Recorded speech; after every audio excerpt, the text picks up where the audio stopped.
اللہ کے بعد مقام و مرتبے کے اعتبار سے اگر کوئی ہے تو اللہ کے نبی محمد مصطفیٰ صلی اللہ علیہ وسلم، اور آپ کے بعد تمام جتنے پیغمبر دنیا میں گزرے ہیں ان کا مقام و مرتبہ آتا ہے۔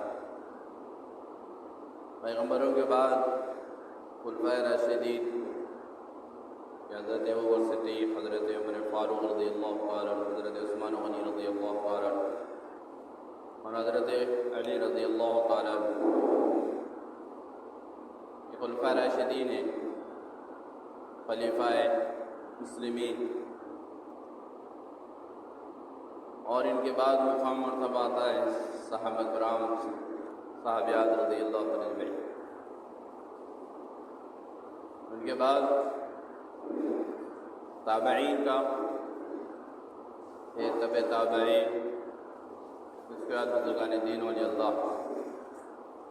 اور بالاجماع تمام علماء کرام کو فرماتے ہیں کہ حضرت شیخ عبدالقادر جیلانی رحمۃ اللہ علیہ ولیوں میں سب سے بڑے ولی، انہیں سردار، ولیوں کے سردار بھی کہا جاتا ہے۔ ان سے پہلے بھی بہت سے بزرگان دین اور اللہ دنیا میں آئے ہیں، اور ان کے بعد میں بھی آئے ہیں، وہ قیامت تک آتے رہیں گے۔ ولی کہتے ہیں دوست کو، ولی اللہ کہتے ہیں اللہ کے دوست،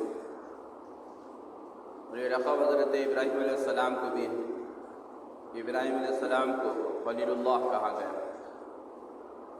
اللہ کا دوست۔ اسی کی نسبت پہ بزرگان دین ولی اللہ کو بھی کہا جاتا ہے ولی اللہ، اللہ کے دوست۔ میرے بھائیو بزرگوں دوستو، چار مسالک، یعنی چار بڑے بڑے معتبر علماء آئمہ گزرے ہیں۔ حضرت ابو حنیفہ رحمۃ اللہ علیہ، امام اعظم ابو حنیفہ رحمۃ اللہ علیہ، امام شافعی رحمۃ اللہ علیہ، امام مالک رحمۃ اللہ علیہ، امام حنبلی رحمۃ اللہ علیہ، یہ چار ائمہ بہت بڑے گزرے ہیں، جن کے فقہ کے اوپر، تفاسیر کے اوپر، جن کی دین کی نسبت کے اوپر جو محنتیں انہوں نے کی ہیں اور مسائل کو حل کیا ہے۔ ساری دنیا کے اندر انہی کے چاروں مسالک کے چیزوں کو ہی، فلسفوں کو، یعنی ان کے جو تعلیمی مشاغل، محنت تھی، فتوے جاری کیے گئے ہیں، دین کو سمجھایا ہے، حدیث کو سمجھایا ہے، بات کو باریکی سے جانا ہے، سمجھایا ہے، لوگوں کی سمجھ فہم میں لا کر اسی کے اوپر عمل کیا جاتا ہے۔ اور شیخ عبدالقادر جیلانی رحمۃ اللہ علیہ اس مسلک کے وقاع کے اوپر عمل کرتے تھے، زیادہ رجحان جو تھا حنبلی مسلک کے ماننے والے، چار امام جو ہے اس میں سے چوتھے جو امام ہیں امام حنبلی، ان کے فتاوے کو، ان کی شریعت کے اوپر، مطلب ان کی چیزوں کے اوپر عمل کرنے والے۔ میرے بھائیوں بزرگوں دوستو، شیخ عبدالقادر جیلانی رحمۃ اللہ علیہ بزرگان دین فرماتے ہیں، علماء کرام فرماتے ہیں کہ وہ ولی اللہ، یعنی اللہ کے دوست ہے، نیک ہے، پرہیزگار ہے، اور بچپنے سے ہی ان کے اندر جو ولایت دیکھی جاتی ہے، ان کے اندر ان کی صفتیں بیان کی گئی، دیکھی گئی۔ بعض روایتوں میں آتا ہے کہ رمضان کے مبارک مہینے میں جب چاند ابر میں چاند چھپ گیا، محسوس نہیں ہو رہا تھا، تو ان کے عمل کو دیکھ کر اس وقت کے علماء نے فتویٰ جاری کیا تھا روزے کی حد تک، کہ بچپنے سے بتاتے ہیں، تعلیم میں ملتی ہے کتابوں کے اندر یہ باتیں کہ سحر سے لے کے افطار تک آپ دودھ نہیں پیتے تھے۔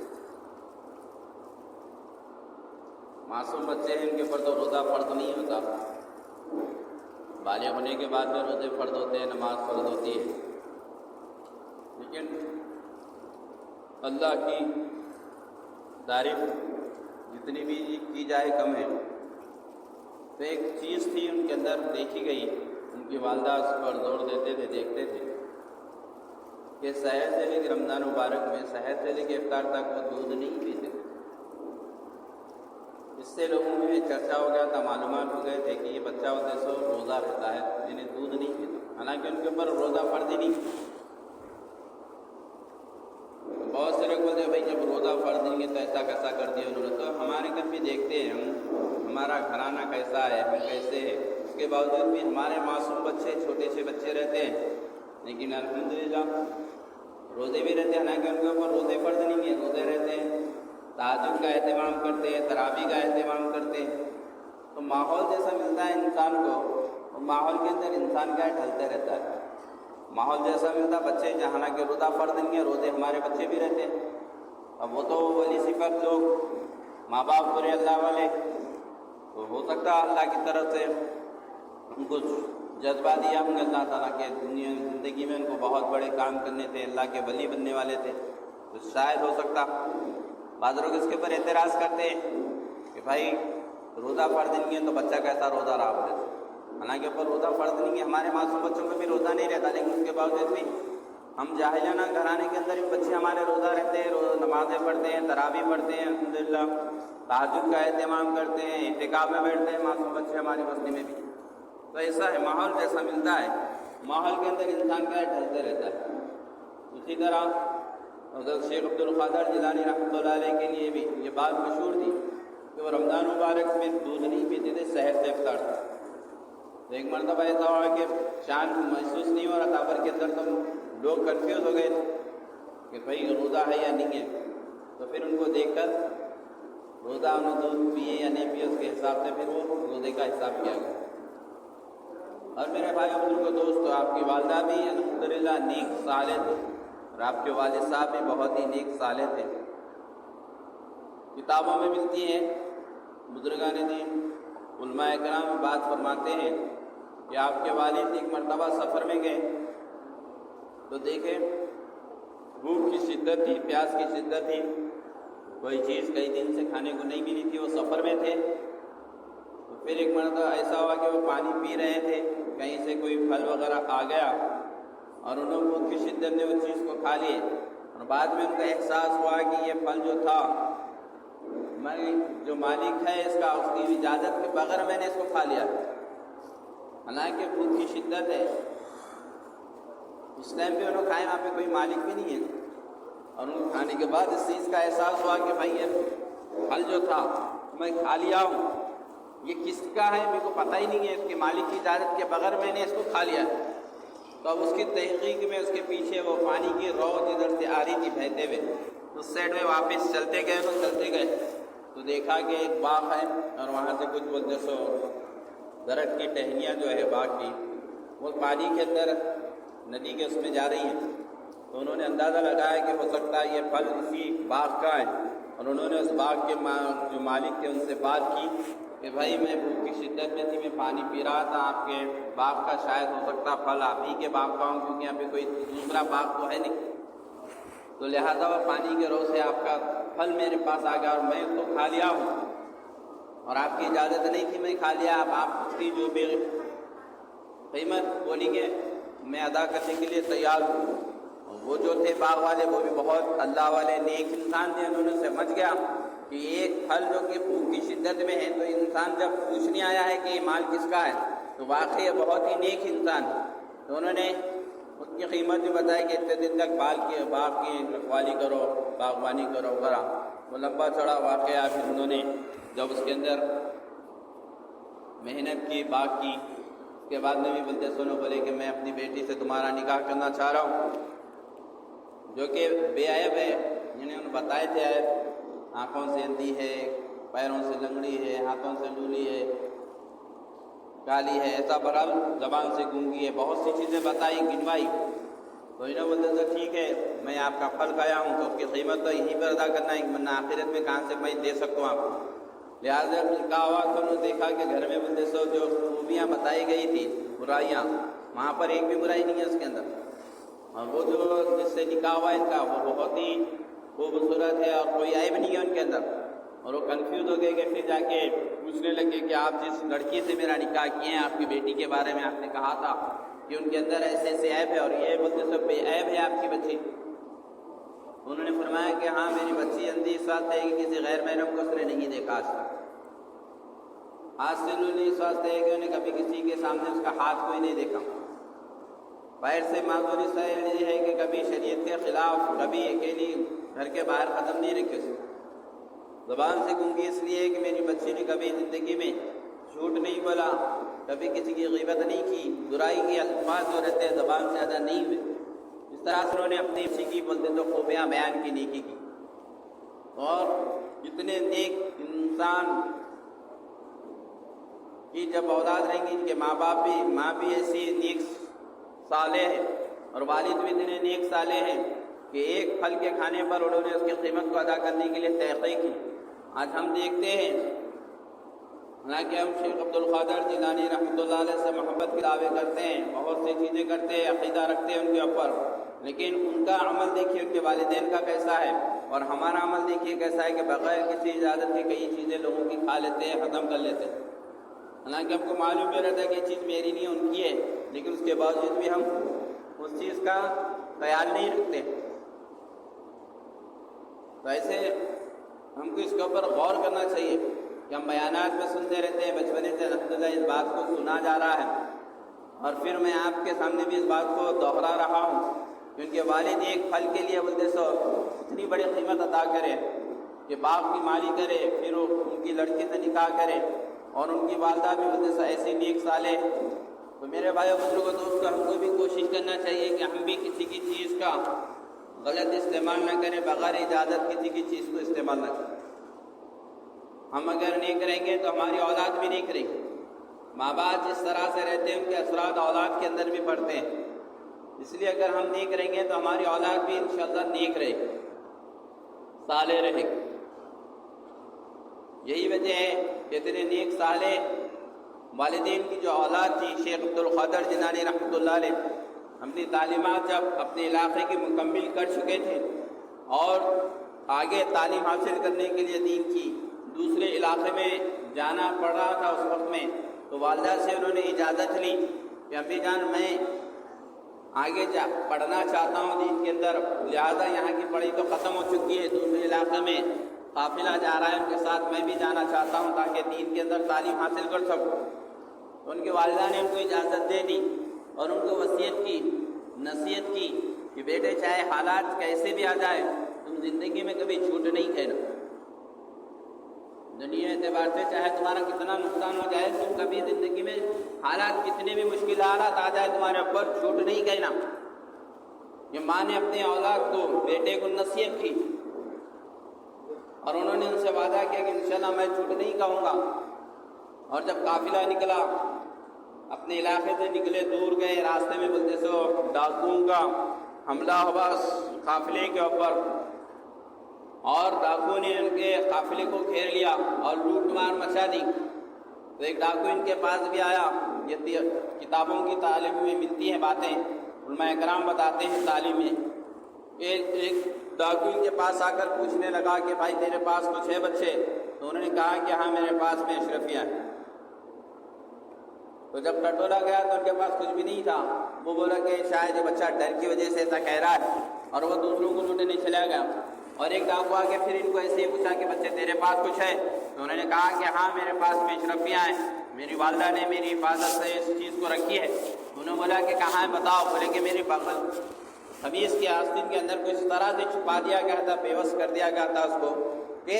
عام طور پہ ایسا دیکھا جائے تو ان کو محسوس نہیں ہو رہا تھا کہ اشرفیاں ہیں ان کے پاس. جب انہوں نے کہا کہ میری والدہ نے اس طرح سے یہاں پر چھپا کے رکھا ہے, تو جب نکالا گیا تو واقعی ان کے اندر سے وہ اشرفیاں نکلی. وہ حیران و پریشان ہو گیا ڈاکو, اور اس نے اپنے سردار کے پاس ان کو لے کے گیا اور جا کے کہنے لگا کہ سردار دیکھیے یہ لڑکی کی حالت. کہ میں جب اس سے پوچھا کہ اشرفیاں ہیں تو اس نے بتایا کہ ہاں میرے پاس اشرفیاں ہیں. جب میں اس کو ٹٹولا تو اس کے پاس کچھ نہیں تھا. میں نے کہا کہ جھوٹ کیوں کہہ رہے ہو تم؟ انہوں نے کہا کہ میں جھوٹ نہیں کہتا, میری والدہ نے اس طرح سے اس کی حفاظت کی ہے. اور جب میں دیکھا تو واقعی ہے, یہ بچہ چاہتا تو اس کو جھوٹ کہہ کے بچا لے سکتا تھا مال کو, لیکن یہ بچہ جھوٹ نہیں بولا بلکہ بتایا کہ اس طرح سے. تو سردار کے اوپر بہت اثر ہوا. سردار کہنے لگا کہ اے بچے تم نے اس طرح سے کیوں کی، اپنے مال کی حفاظت کیوں نہیں کی تم نے؟ تو بردستہ چھوٹی سی زبان سے وہ شیخ عبد القادر جیلانی رحمۃ اللہ علیہ کی زبان سے الفاظ نکلے کہ میری والدہ نے مجھ سے وعدہ کیا تھا اور مجھ کو نصیحت کی کہ حالات چاہے کیسے بھی آ جائے زندگی میں کبھی تم جھوٹ نہیں کہنا. تو میں اپنی والدہ سے کیا وعدہ کیسے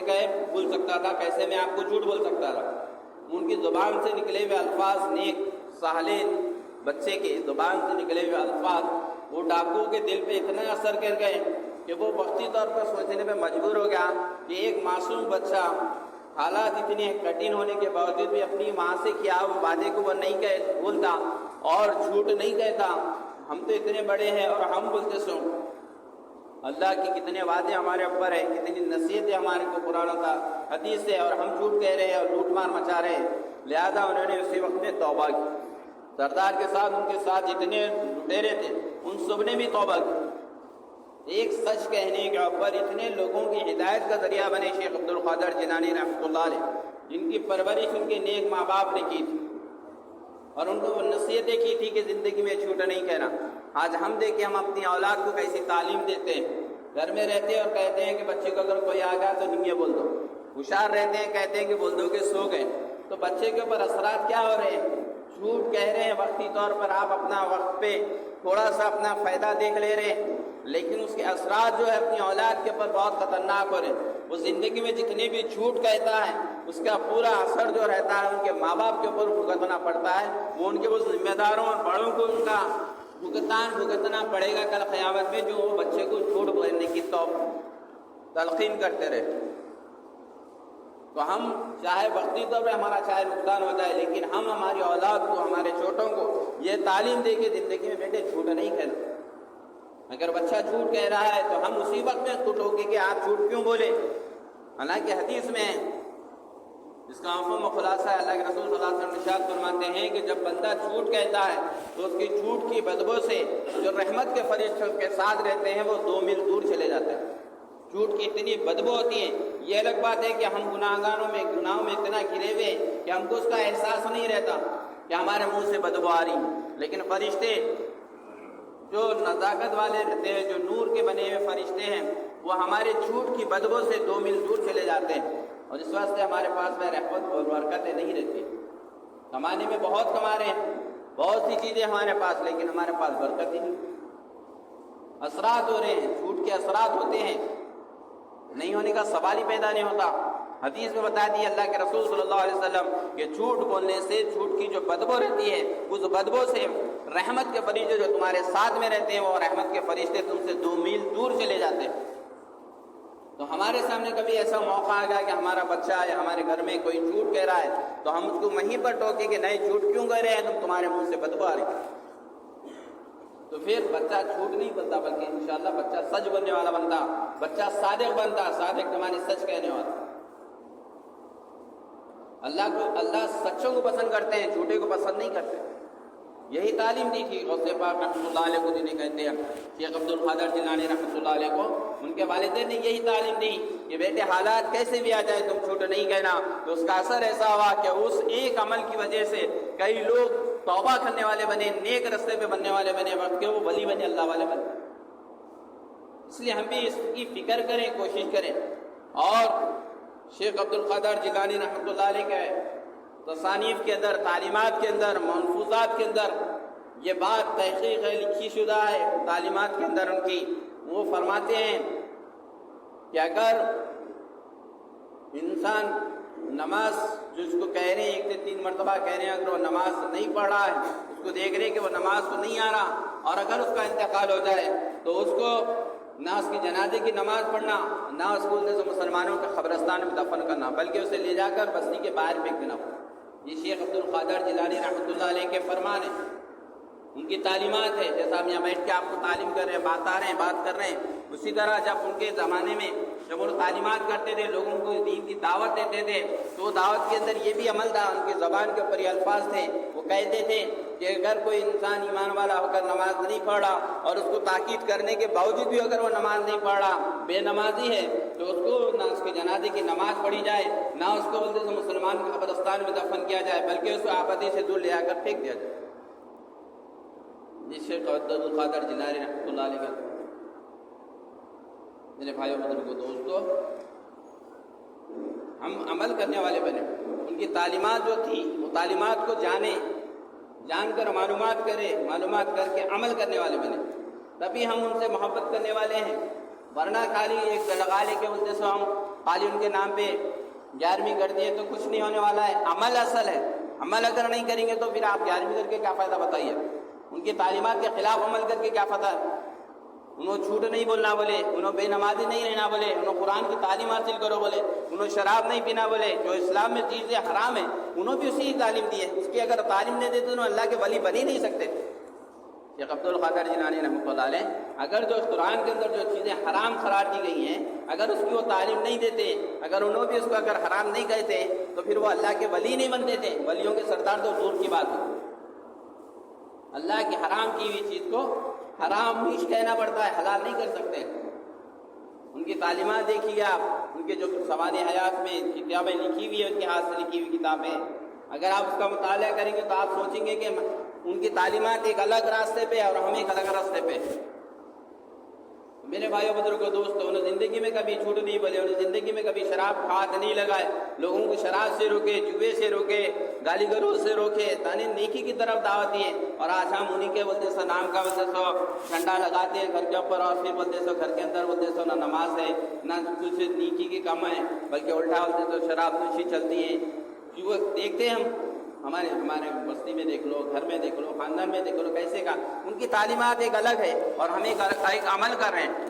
میرے بھائی اگر ان سے سچی محبت آپ کو ہے تو وہی عمل کیجئے جو انہوں نے بتایا، اور انہوں نے قرآن و حدیث کے خلاف کوئی عمل نہیں بتایا، انہوں نے قرآن و حدیث کے خلاف کوئی عمل بتایا ہی نہیں، شریعت کے خلاف انہوں نے کوئی کام کیا ہی نہیں، اور تعلیمات بھی پوری آپ ان کی زندگی دیکھ لیں، بچپنے سے بھی 2 واقعات آپ کے سامنے پیش کیا میں، 3 واقعات، حالانکہ ان کی پوری زندگی آپ دیکھیں گے تو پورے ایسی واقعات سے بھری پڑی۔ ہم خالی سننے کو سوچتے رہتے، مزے لے کے وہ کرتے رہتے، لیکن عمل کی جب معاملہ آتا ہے تو بس ختم۔ سال میں 1 مرتبہ ان کے نام کا دلا دیے، کھلا دیے، ایسا نہیں، سال کے 12 مہینے کھلاتے رہیے آپ سال کے 12 مہینے کی تعلیمات کو عام کریے، سال کے 12 مہینے آپ ان کی جو منشا تھا، جو مقصد تھا، آپ وہی مقصد کو پورا کیجیے۔ کئی لوگ ان کی تعلیمات میں بیٹھ کر غیر ایمان والے ایمان میں داخل ہوئے، عمل کرنے والے بنے، تو ہم بھی وہی کیجیے، ہم بھی وہی کام کیجیے، انہی کے جو کام تھے وہی کام کرتے رہیے، انہی کے لیے ایک ایصال ثواب کے جو بھی کام کریں گے ہم اچھے کام کریں گے، انشاءاللہ اس کا فائدہ ہوگا۔ اگر وہ نہیں کر کے خالی ایسا رکھ لیں گے یا سال کو ایک بار کر دیں گے بولے تو ہونے والا نہیں ہے۔ سال کے 12 مہینے ہم کو ان سے محبت کرنا ہے، سال میں 1 مرتبہ نہیں، 365 دن ان سے محبت کرنا ہے، ان کی تعلیمات سے محبت کرنا ہے، ان کی بتائی ہوئی چیزوں کے اوپر ہم کو عمل کرنا ہے۔ یہ کریں گے تو ان سے سچی ہم کو محبت ہے، اگر یہ نہیں کرے تو وہ وقتی طور پہ سال میں 1 مرتبہ کچھ کر لینے سے کچھ ہونے والا نہیں ہے، اور آخرت میں کل ان کے پاس میں پکڑ بھی ان کی تو قیامت ہے۔ اللہ